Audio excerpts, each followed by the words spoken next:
Salut à tous, aujourd'hui je vous fais une petite vidéo pour vous parler d'un mécanisme assez intéressant. Il s'agit des imbloquables avec les super moves. Il faut savoir que dans Mark of the Wolf, il y a des super qui sont start-up, enfin qui ont 0 frame de start-up, pardon. Et grâce à cela, on va pouvoir jouer d'une petite subtilité que propose le jeu dans sa frame data de manière générale. À savoir que lorsque l'on est dans une situation de saut et qu'on se prend un coup dans les airs, le personnage va forcément atterrir au sol et il va récupérer de son saut. Mais quand il va récupérer de son saut, il ne va pas pouvoir se mettre en position de garde. Et c'est là où on va jouer de cette petite subtilité. Il faudra quelques frames, le temps de recovery, de récupérer son saut et ensuite de se mettre en garde. Et grâce au 0 frame, il faudra au minimum une frame de récupération pour se mettre en position de garde. On va justement activer la 0 frame. Et c'est là toute la petite subtilité de ces fameux super moves imbloquables.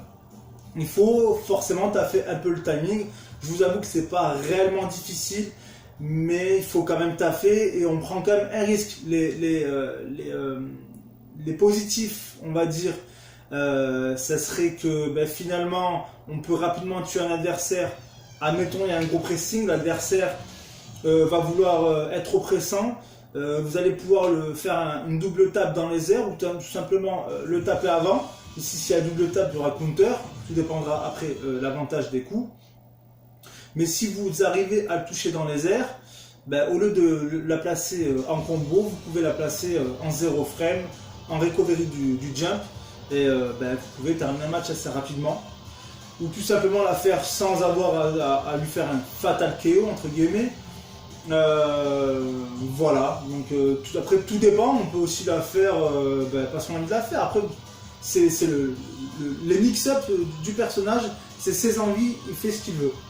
Donc là pour le moment je vais vous montrer, je me suis mis en garde 2, l'avantage de garde 2 c'est il stun et il enchaîne avec un lock stun, donc comme ça il n'y a pas d'embrouille.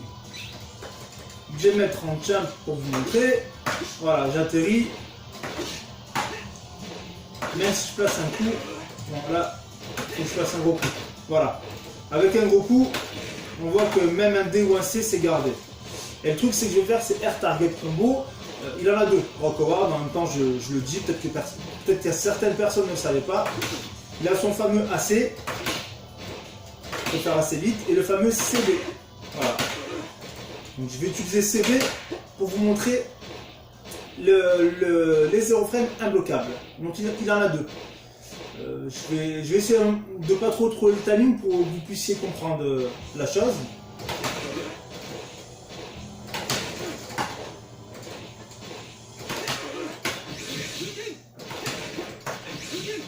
Il faut faire un coup spécial. Voilà, on voit bien qu'il est gardé sur un coup spécial. Hein.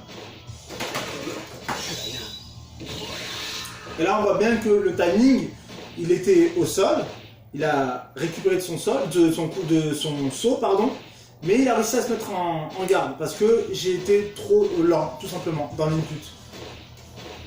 Je vais essayer de la refaire avec, maintenant, en recherchant le timing qui nous intéresse. Voilà. L'avantage c'est qu'avant je vous ai bien montré que j'ai pu faire en sorte que Terry se garde, se mettre en position de garde, et là il n'a pas pu. Pourtant il est bien en garde 2. Parce que comme je vous l'avais dit avant, j'ai réussi à trouver cette petite subtilité, ce petit moment où il est imbloquable. Donc voilà, ce moment où il ne peut pas mettre la garde parce qu'il est encore en train de récupérer de son saut. Je peux le faire aussi, par contre avec un Rising Storm ça passe pas, parce qu'il y a trop de... Je crois qu'on est dans les 18 pour la faible, et le double il me semble 36 ou 37 pour la forte.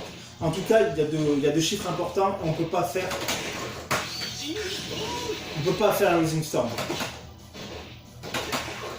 Même si je trouve le timing, vous avez vu le temps, on l'a bien vu que le temps, et j'ai lancé la plus faible, hein. Donc, qui a le moins de frames de startup. Mais on a bien vu que Terry, lorsque j'ai lancé le Rising Storm, le freeze n'était pas directement. Lorsqu'on parle de 0 frame, ça veut dire 0 frame active, il n'y a pas justement 1 ou 2 frames le temps de freeze, éclair jaune, écran noir, on attend un peu et là ça part. Non, 0 frame c'est freeze, le freeze c'est l'éclair jaune, écran noir direct. Voilà. C'est l'écran noir, c'est pas écran noir, frame plus 1, 2, 3, etc. C'est écran noir, elle sort direct. Et là, on a vu ce qui s'est passé avec le Rising Storm, c'est que éclair jaune, écran noir, on a attendu un petit peu, elle est sortie, puisqu'on a bien vu Terry, vous pouvez re-regarder, moi je l'ai vu même quand je l'ai fait, il s'est mis en position de garde, on l'a vu directement. Alors que normalement, on le voit pas en 0 frame. C'est justement la particularité de ces 0 frame. Et on peut le faire avec tous les persos, bien entendu. Celles de Rock, elles sont intéressantes à faire. Oui, il faudrait que je vous montre la vie de l'oreille. Si je la chie pas, bien entendu.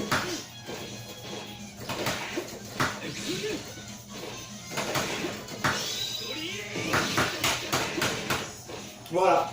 Donc on a bien vu que j'ai chez la manip, mais on a bien vu que j'ai réussi à le toucher malgré que il aurait dû se mettre en position de garde, puisque j'ai réussi à trouver le timing. J'essaie un peu de la refaire. Là, je vais la rater. Parce qu'il n'était pas en train de récupérer de son saut. Et le truc, c'est que comme je l'ai fait avant, j'ai activé la super move, il a réussi à se garder. C'est que c'est incompréhensible. On se dit, attends, si on l'a fait avant, eh ben, normalement, il doit se faire toucher. Puisque je l'ai fait avant, mais il doit quand même récupérer de son saut. Oui et non. Heureusement que non, en fait. Oui, si on partait de ce principe-là, mais non, parce que ça serait pété, en fait. On aurait juste à faire directement la lancer, et ça prend direct. Non, en gros, on va tricher avec les frames du jeu, mais si on l'a fait avant, il va se mettre déjà en position de garde. Parce que directement, en fait, il va atterrir, il va être en garde. Donc nous, ce qui nous intéresse, c'est de trouver cette petite faille. Et encore heureux, sinon le jeu, il serait en bêta test, il serait même pas sorti comme ça.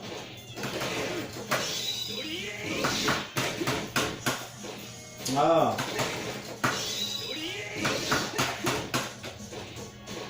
Pourquoi je suis à chaque fois ça?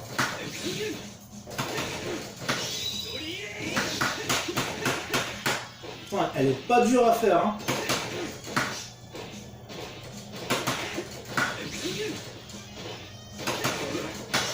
Je vais rater.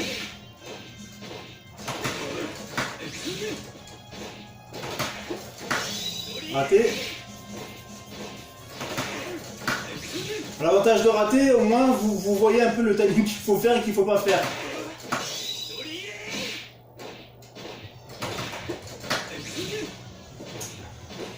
Si je me mettais bien droit aussi.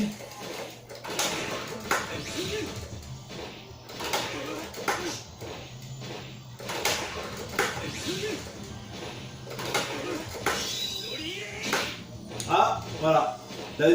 L'avantage c'est que vous avez vu un peu le avant, l'après. L'avant c'est que je l'ai fait trop tôt, l'après c'est que je l'ai fait trop tard. Donc il faut vraiment trouver ce petit truc. Mais c'est un coup à jouer hein, malgré tout, on tente un peu le truc. On va tenter le mécanisme, mais si on rate, eh ben, on va se faire punir. Hein. Mais c'est comme ça, c'est versus fighting, il faut s'entraîner pour s'approcher au maximum de la perfection, tout simplement.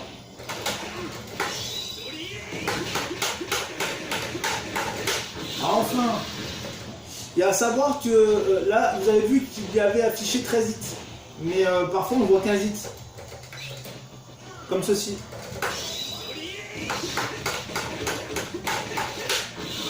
Voilà, c'est grâce au coin, tout simplement. En gros, il a plus d'énergie dans sa boule qu'il met à la fin, et dans le coin, il n'y a pas de recul. Grâce au coin, il se mange 2 hits supplémentaires.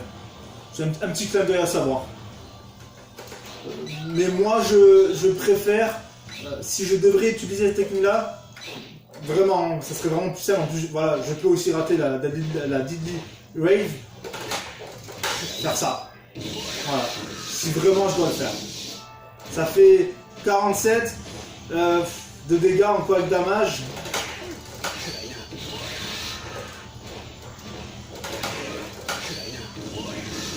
Et là ça fait 32. Dans Mark of the Wolf, il faut pas utiliser l'épée, à part pour les hidden parce que c'est une obligation, ou pour les finish KO, si on a envie de faire des finish KO. Mais il faut pas utiliser l'épée, il faut utiliser qu'une S et garder un P. Après, il y a des persos comme Kevin qui font monter la barre à gogo, on fait ce qu'on veut. Mais en règle générale, c'est mieux d'utiliser l'épée parce que la rentabilité elle est pas énorme en fait, elle est pas énorme. Et normalement, il me semble que Rock, sa faible ou sa forte, toutes les deux sont identiques au niveau des frames, c'est-à-dire une 0 frame, il me semble. Mais dans les souvenirs, c'est ça. Donc voilà, donc je t'ai un peu montré ça. Et après, bien entendu, on peut le faire avec d'autres personnages. Hein. Après, si je prends, mettons les frères, Dongguan que j'aime pas mal à faire aussi.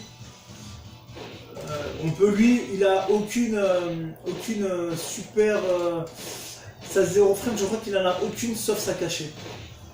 Donc c'est avec sa cachée que je vais vous montrer. Et forcément là, on est obligé d'utiliser une potentielle power. Donc voilà. Je fais pareil, hein. Je suis bien en garde 2.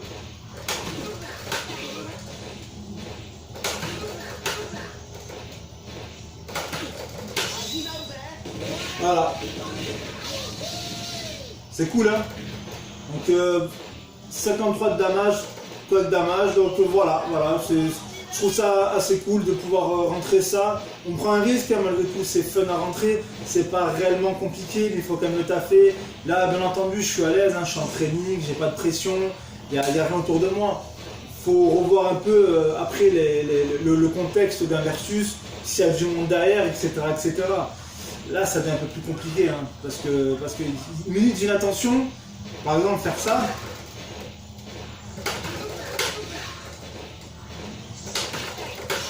Voilà, ça en garde, j'ai fait trop vite. On a bien vu que Terry, il n'avait pas encore récupéré son saut, et une minute d'inattention, on peut se faire corriger, donc c'est un risque à prendre, hein, c'est un risque à prendre. Je voulais également vous montrer ce que possèdent les deux frères. Je ne sais pas si d'autres personnes ont ce cas de figure, c'est-à-dire, je vais vous montrer, je vais vous expliquer, pas trop spoiler, j'espère ne pas le rater.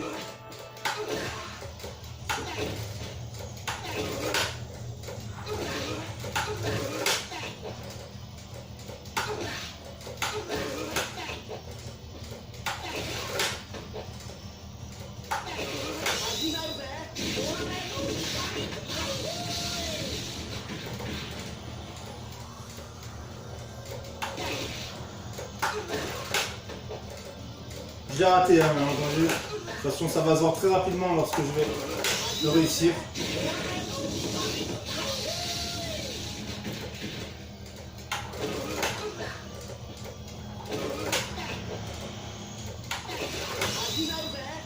Voilà, là je l'ai réussi. On a bien vu qu'avant je faisais que du 16 hits, et là j'ai fait 17 hits. Il faut savoir que le stand D, bien placé, il peut être linké avec la super. Là je l'ai raté, il a gardé. Tout à l'heure, malgré tout, je l'ai raté, vous avez vu, et il a gardé. C'est parce que j'étais vraiment totalement en dehors du timing de garde 2. Garde 2, c'est on tape. Bon, forcément, si je fais un delete. Mais si j'attends, forcément, il va recovery. Hein. Il se réinitialise à chaque fois. Donc c'est pour ça que j'étais vraiment en fait trop long. Il n'y avait pas un souci de garde 2. Hein. C'est juste que j'ai attendu pour retaper. Mais sinon, on avait vu qu'il a gardé parce que j'avais l'impression d'avoir le timing, mais je l'ai raté peut-être d'une frame et il a pu garder. Donc j'étais encore dans le contexte de Easton Blockstun, de garde 2. Mais sinon, on voit bien que rentrer, voilà, là, déchier, pareil.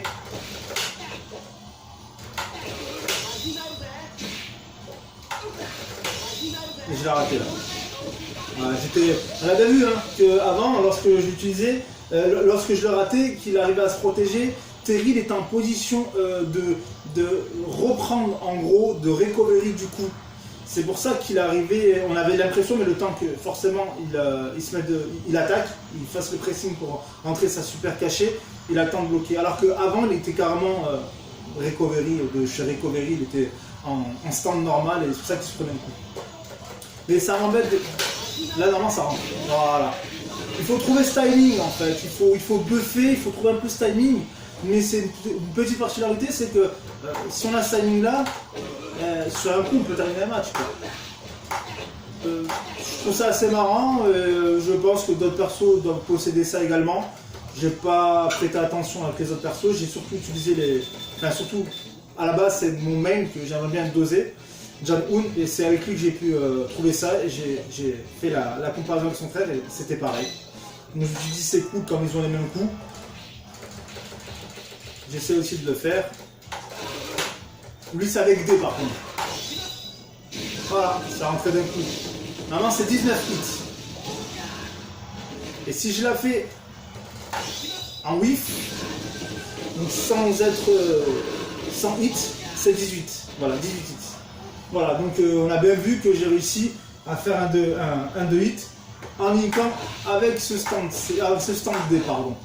Et la petite particularité, je pense que vous devez le savoir, dans les Mark of the Wolf, le frère justement, lui Jang-un, le petit frère, il est considéré comme le travailleur, comme bosseur, et il fait en sorte justement de taffer, travailler en haut, il ressemble un peu, on va dire, à son père, alors que l'autre il est considéré comme un génie, c'est un feignant, il se repose un peu sur ses lauriers. Et ils n'ont pas fait que de l'écrire dans la théorie, dans la biographie des persos, ils l'ont même montré à l'écran. Et ça, je trouve ça énorme, cette petite comparaison en fait. C'est dans les fameux stand B. Regardez. J'arrive à en faire 5. Vous voyez même l'animation, sans en faire 5. 5 c'est vraiment lorsque mon timing il est bien. Mais sans monter à 5, regardez même l'animation de Jang-un. On voit bien que ses coups ils sont fluides. On voit bien que c'est fluide. Alors que si je dois prendre son frère,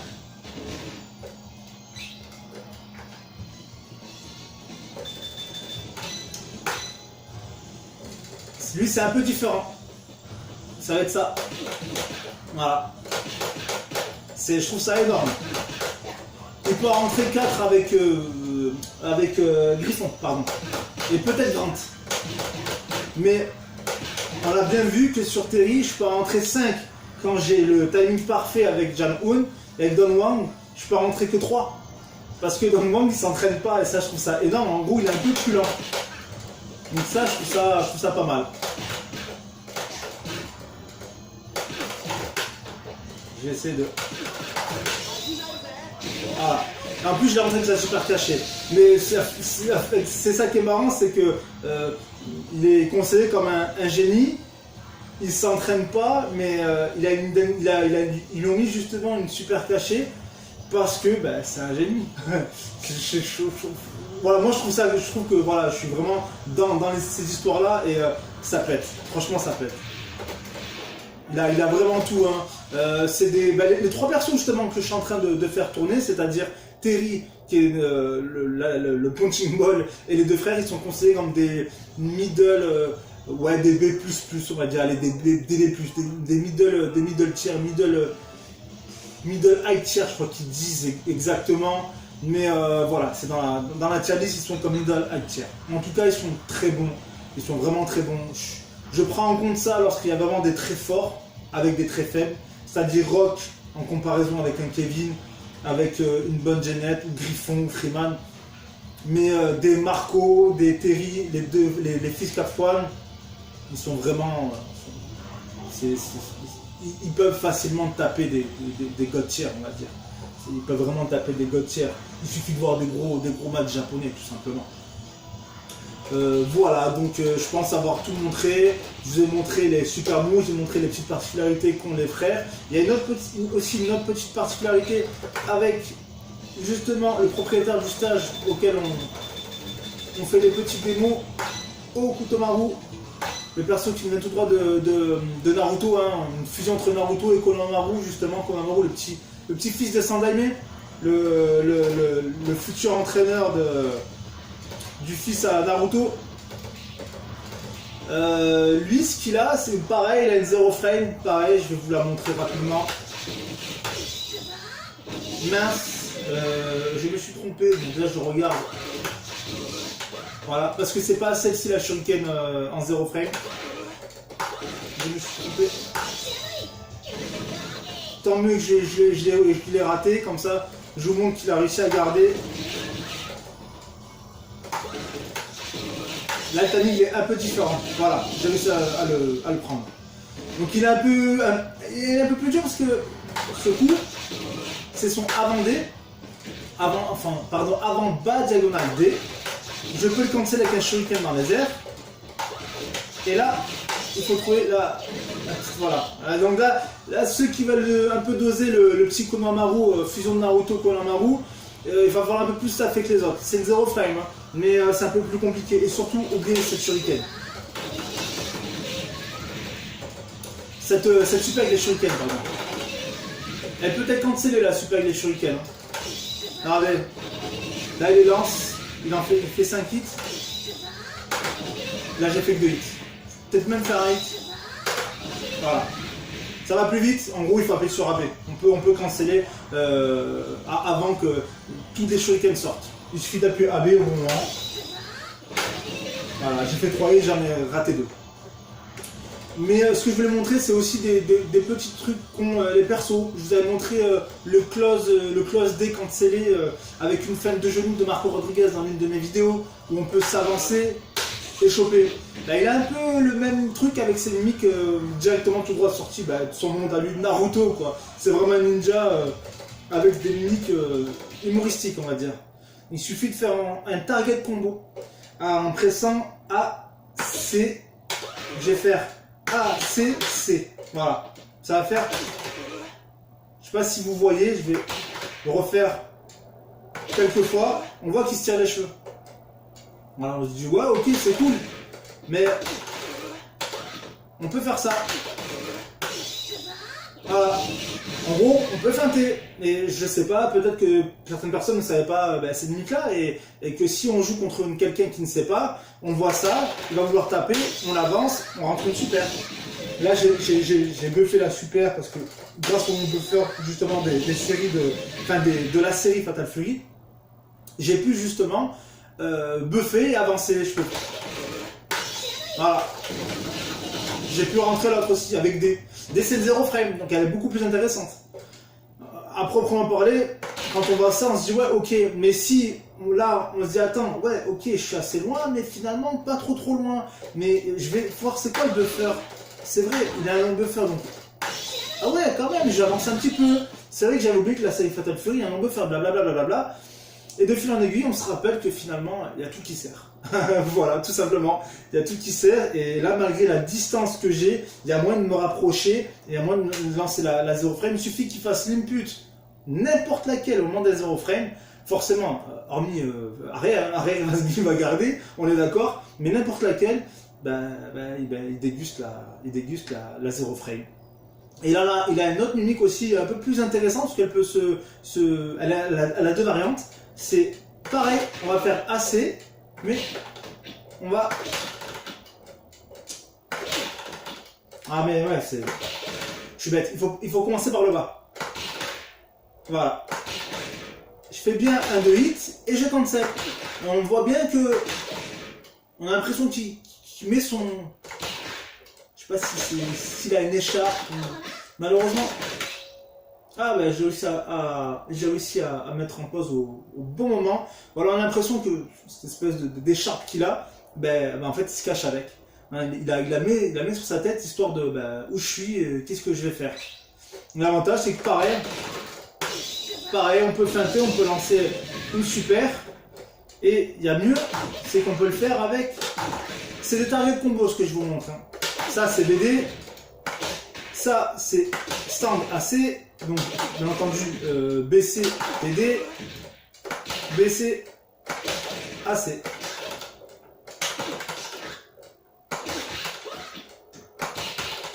Malheureusement, voilà, je peux pas faire ABC, c'est que avec AC. Et on peut le faire avec BD, et BD, l'avantage c'est que, et pareil, effectivement, on peut aussi canceller avec le C. Mais on peut faire mieux si on est rapide, on peut faire ça. Voilà, on a bien vu que j'ai fait tomber Terry et j'ai pu le canceller. Et si je le fais avant, et voilà, on peut mixer, on peut faire une petite feinte. Et dans cette feinte là, grâce au buffer, on peut préparer une option select. Voilà, on se dit, on fait ça. Si je chope, nickel. Il va se faire choper, mais si la chope ne va pas rentrer, eh j'aurais sorti ça. Parce que lorsque j'étais baissé, que j'ai fait Ça, j'étais en train de faire deux fois quart de cercle. Je préparais la super. Mais elle n'est pas sortie parce que j'ai réussi à choper. Voilà. Je vais essayer de la rater, de la chope. Voilà, je l'ai encore réussi. Voilà. C'est quand même marrant que quand un match je rate la chope. Et là, quand je veux vous montrer autre chose, je la rentre assez souvent. Mais voilà, comme vous avez pu le voir. Voilà. C'est qu'en fait, j'ai fait deux quarts, j'ai avancé. Mais la chope, elle n'est pas sortie. Il y a une